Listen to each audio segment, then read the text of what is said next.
Video देख रहे हैं सभी प्रशिक्षुओं को ग्लोबल प्राइवेट आईटीआई की तरफ से नमस्ते। आप सभी का स्वागत है आपके अपने यूट्यूब चैनल पर।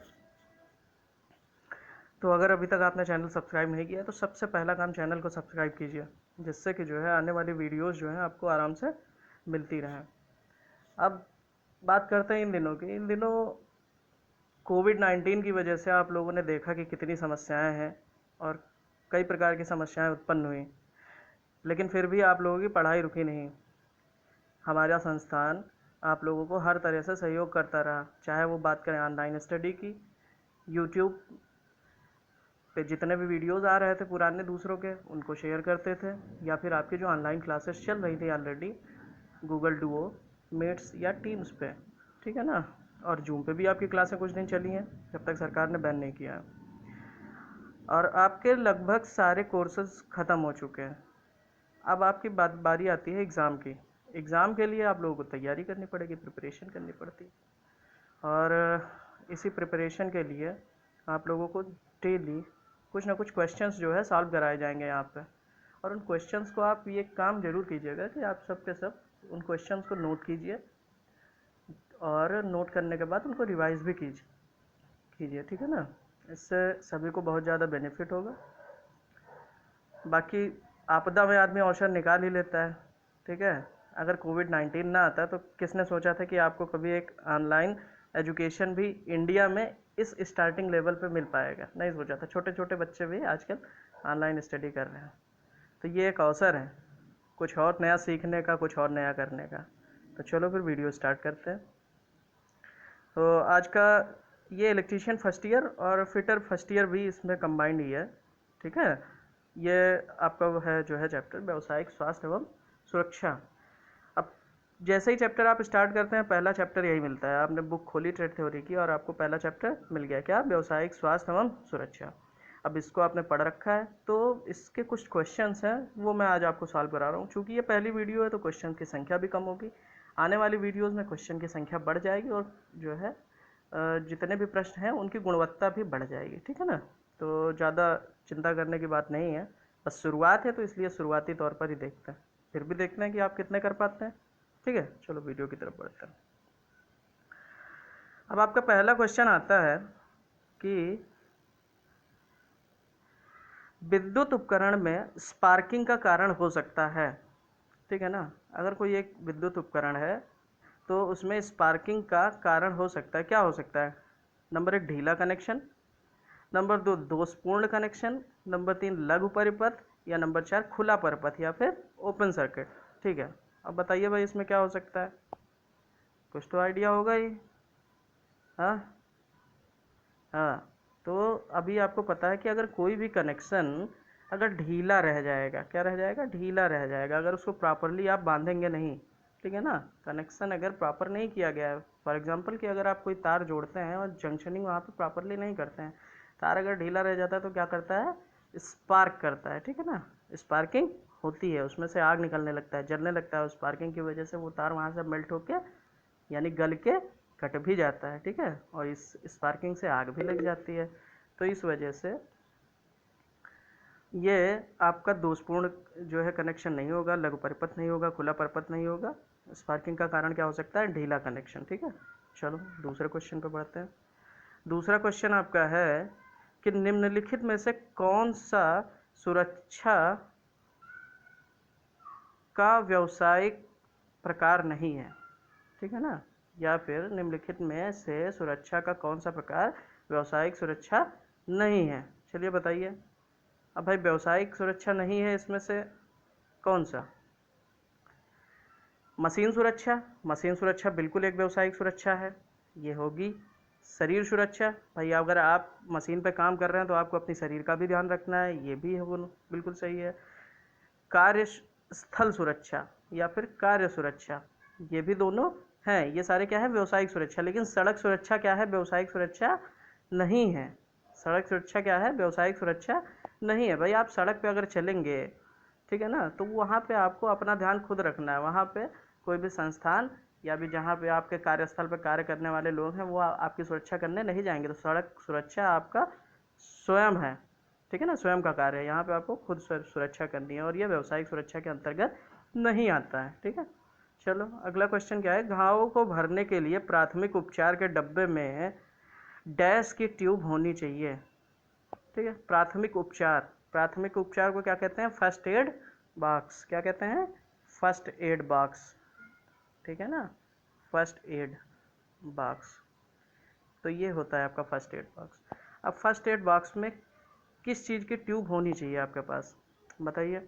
सोफ्रामाइसिन, सोफ्रामाइसिन जरूरी नहीं है कि हो ही हो घावों को भरने की दशा में। ठीक है ना, सोफ्रामाइसिन होना चाहिए, लेकिन घावों को भरने के लिए सोफ्रामाइसिन कंपलसरी नहीं है। पेंसिलिन भी नहीं है, फेयर एंड डब्ल्यू तो बिल्कुल नहीं है। ये क्या है, एक कॉस्मेटिक क्रीम है।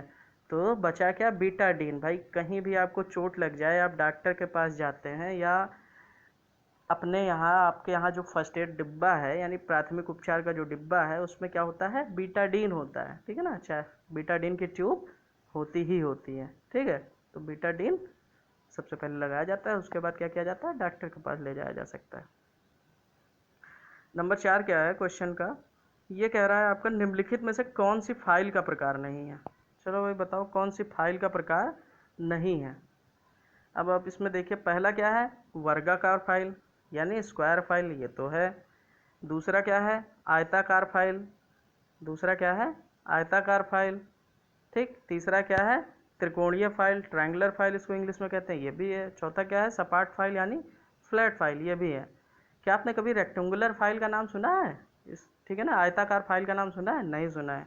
तो ये क्या है, फाइल का एक प्रकार नहीं है। इसमें ऑप्शन कौन सा सही है आपका, ऑप्शन बी सही है। ठीक है, अगला क्वेश्चन, पांचवा क्वेश्चन कौन सा है, इसमें आपका कह रहा है निम्न में किन चिन्हों में बॉर्डर एवं बीच में बना क्रॉस लाल रंग का होता है।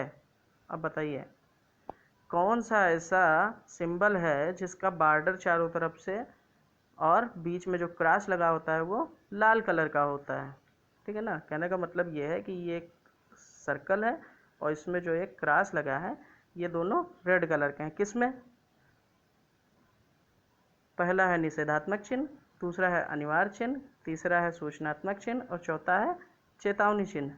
किसमें, हाँ जी, तो भाई पहला निषेधात्मक चिन्ह, ये क्या है, सही जवाब है। सूचनात्मक चिन्ह में क्या होता है, हरा होता है, अनिवार्य चिन्ह में क्रॉस नहीं होता है और चेतावनी चिन्ह में भी लाल करके क्रॉस नहीं होता है। ठीक है ना, चलो आपने देखा है बहुत सब, हर जगह देखा होगा, नो स्मोकिंग, धूम्रपान निषेध लिखा रहता है, तो चारों तरफ एक गोल जो है सर्कल बना रहता है और बीच में क्रॉस और बीच में एक जो है स्मोक डाल के, स्मोकिंग आइटम को डाल के और उसमें क्रॉस लगा रहता है। ठीक है ना, तो ये क्या होता है, निषेधात्मक चिन्ह। निषेधात्मक चिन्ह मतलब निषेध है, इस चीज़ को यहाँ नहीं करना है। चलो अगला क्वेश्चन, छठा क्वेश्चन आपका क्या कह रहा है, इसमें कह रहा है लकड़ी में लगी आग को बुझाने के लिए किस श्रेणी का अग्निशामक यंत्र प्रयोग करते हैं। किस श्रेणी का अग्निशामक यंत्र प्रयोग करते हैं, श्रेणी डी प्रकार का, श्रेणी बी प्रकार का, श्रेणी ए प्रकार का या फिर श्रेणी सी प्रकार का। तो भाई अगर अग्निशामक यंत्र कौन सा यूज़ करेंगे लकड़ी को बुझाने में, इसके लिए आपको ये पता होना चाहिए कि आग कौन सी प्रकार की है। जिस प्रकार की आग होगी उसी प्रकार का अग्निशामक यंत्र इस्तेमाल करेंगे। ठीक है ना, तो अब आप बात कर लें अगर पहला श्रेणी डी प्रकार की, तो श्रेणी जो डी प्रकार की है, इस आग में कौन कौन सी आग आती है भाई, इसमें आती है इलेक्ट्रिक फायर। कौन सी आती है, इलेक्ट्रिक फायर। ठीक है ना, इलेक्ट्रिक फायर आती है। ठीक है, और श्रेणी बी में कौन सी आती है, श्रेणी बी में बताओ भाई, श्रेणी बी में कौन सी आती है, इसको कहते हैं ऑयल फायर। ऑयल फायर, अब ऑयल फायर में कौन कौन सी चीज़ें आ जाती हैं, पेट्रोल, डीजल, केरोसिन, इन सभी चीज़ों से लगने वाली आग को क्या कहते हैं, क्या कहते हैं, श्रेणी बी प्रकार की आग या फिर ऑयल फायर। ठीक है ना, कहते हैं, या लिक्विड फायर भी कहते हैं। और डी जो है आपका, देखिए श्रेणी सी प्रकार की, श्रेणी सी प्रकार में कौन कौन से आग आते हैं, श्रेणी सी प्रकार में कौन कौन से आग आते हैं बताइए। श्रेणी सी को कहते हैं गैस फायर। क्या कहते हैं, गैस फायर। ठीक है ना, गैस से लगने वाली आग जो है वो श्रेणी सी में आती है, जैसे सीएनजी या पीएनजी, इन सभी गैसों से अगर कोई आग लग जाए तो उसको क्या कहते हैं, गैस फायर। और श्रेणी ए प्रकार की आग कौन सी होती है, कौन सी होती है? इसको क्या कहते हैं? इसको कहते हैं कार्बोनिस फायर, कार्बोनिस फायर कहते हैं। और इसमें कौन कौन सी आ जाती है? लकड़ी, कोयला, रबर, कागज, ठीक है ना, ये सारे आग कौन से होते हैं? श्रेणी ए प्रकार के। अब आपको पता चल गया कि भाई श्रेणी ए प्रकार में कार्बोनिस फायर, जिसमें लकड़ी, कोयला, पेप, आग, गत्ता, ये सारी चीज़ें आती हैं, इन सभी चीज़ों में लगी हुई आग आती है। तो आपको पता चल गया कि भाई लकड़ी में लगी हुई आग श्रेणी ए प्रकार की आग होगी। तो उसको बुझाने के लिए किस प्रकार का अग्निशामक यंत्र प्रयोग करेंगे? श्रेणी ए प्रकार का ही तो यूज करेंगे, ठीक है ना। तो उसमें लगी आग भी आप श्रेणी ए प्रकार का यूज करेंगे, ठीक है। चलिए अब क्वेश्चन नंबर नेक्स्ट है आपका, इलेक्ट्रिक फायर के मामले में निम्नलिखित में से कौन सा प्रयोग आग बुझाने में किया जाता है? अब भाई अगर इलेक्ट्रिक फायर लग जाए तो आप कौन सा प्रयोग करेंगे बताइए? पानी बिल्कुल नहीं करेंगे, ठीक है ना, पानी अच्छा कंडक्टर होता है। कार्बन पाउडर, कार्बन पाउडर बिल्कुल नहीं करेंगे, ठीक। सूखा बालू, हाँ जी सूखा बालू करेंगे, ठीक है ना। तो ऑप्शन डी वैसे ही गलत हो गया अपने आप सभी, अगर दो नहीं होंगे तो। सूखा बालू इज द राइट आंसर। अच्छा, सूखा बालू के अलावा इलेक्ट्रिक फायर में एक चीज़ और यूज की जाती है, जो मोस्टली यूज की जाती है, कौन सी? CTC, ठीक है ना, कार्बन टेट्रा क्लोराइड। इसका एक मिश्रण होता है जो भाप के रूप में होता है, ठीक है ना, स्टीम के रूप में, भाप के रूप में। इसको जहाँ इलेक्ट्रिक फायर होता है वहाँ पे डालते हैं। तो मोस्टली क्या यूज होता है? ये यूज होता है। पुराने ज़माने में क्या ज़्यादातर जो ट्रेडिशनल है वो क्या यूज़ होता है? सूखा बालू, ठीक है ना। चलो अब भाई अगला क्वेश्चन है आपका, सूचनात्मक चिन्ह का रंग कौन सा होता है? सूचनात्मक चिन्ह का रंग कौन सा होता है?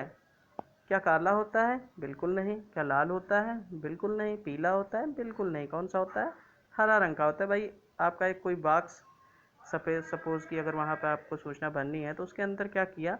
ग्रीन कलर भर दिया, ठीक है ना। और उसके बाद उसमें कोई सूचना अगर लिखनी है तो उसको उस उतरे पोर्शन को वाइट कलर से पेंट करके उसमें कोई सूचना लिख दी गया, ठीक है ना। तो ये आपका सूचनात्मक चिन्ह कैसा होगा? ग्रीन इन कलर होगा, ठीक है। नंबर 9 आपका क्या है? विद्युत झटके के पश्चात कृत्रिम श्वास क्रिया की निम्न में से किस विधि में रोगी को छाती यानी पेट के बल जमीन पर लिटाया जाता है? सिल्वेस्टर विधि में? नहीं। मुक की विधि में? नहीं। तो सभी तो वैसे ही कैंसिल हो गया, बचा कौन सा? शैफर विधि, ठीक है। शैफर विधि में क्या करते हैं, अगर किसी को बिजली का झटका लग जाए और उसकी सांसें ना आ रही हो तो क्या करते हैं? आदमी को जमीन पर क्या करते हैं? उल्टा लिटा देते हैं, ठीक है ना। और उसके कमर के पास बैठ के दोनों हाथों से तकरीबन 60 पाउंड का वजन उसके कमर के ठीक ऊपरी हिस्से पे लगा के क्या करते हैं? कंप्रेस करते हैं, ठीक है, दबाते हैं। इससे क्या होता है? उसको होश आ जाता है, और होश आने के पश्चात क्या करते हैं? उसको तुरंत लेके हॉस्पिटल जाया जाता है, ठीक है। होश नहीं आया है तब भी जाना पड़ेगा हॉस्पिटल लेके उसको, लेकिन ये पहली प्रक्रिया है प्राथमिक उपचार की। तो सैफर विधि में क्या करते हैं? जमीन के बल यानी छाती जो है, पेट जो है उसका पेट के बल लिटा दिया जाता है और ऊपर से प्रेस किया जाता है। अब CTC किस श्रेणी का अग्निशामक यंत्र है? CTC किस श्रेणी का है? अभी मैंने बताया है किस श्रेणी का है? श्रेणी डी का। नाम क्या है इसका? CTC का full form carbon tetra chloride, ठीक है ना। श्रेणी डी में कौन सी आग होती है? इलेक्ट्रिक फायर होती है, ठीक। चलो तो ये वीडियो अभी आपके लिए इतनी ही है आज, और अगली वीडियो में क्वेश्चंस की संख्या बढ़ाई जाएंगी, ठीक है ना। आपके प्रॉपर स्टाफ जो आपको पढ़ाते हैं उनकी तरफ से डेली वीडियो आना शुरू हो जाएगी। तो आप चैनल को सबसे पहले तो सब्सक्राइब कर लो, ठीक है, नोटिफिकेशन की बेल भी दबा लो, जिससे कि आप लोगों को नोटिफिकेशन भी मिलती रहे जो भी वीडियो अपलोड हो, ठीक है। मिलते हैं जल्दी अगले वीडियो के साथ। नमस्ते, जय हिंद।